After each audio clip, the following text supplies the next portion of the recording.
మానవులందరూ పాపులుగా పుడుతున్నారు. తల్లి గర్భములో ఉండగానే పాపులు. ఇది పాపపు లోకం, పాపుల లోకం, పాపపు వాతావరణం, పాప కాలుష్యం. మానవత యావత్తు పాపము చేత కలుషితమై పాడై భ్రష్టుబట్టి పుచ్చి కుళ్ళిపోయిన పెద్ద గట్ట. జన్మ పాపం లేదట. జన్మ పాపం లేకపోతే చాలా మంది పాపం లేని వాళ్ళు పుట్టారు కదా.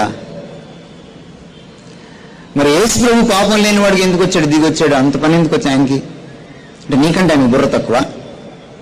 దేవుడికి నీకంటే బుర్ర తక్కువ? వాళ్ళలో ఒక్కరు చచ్చిపోయినా సరిపోతుంది కదండి.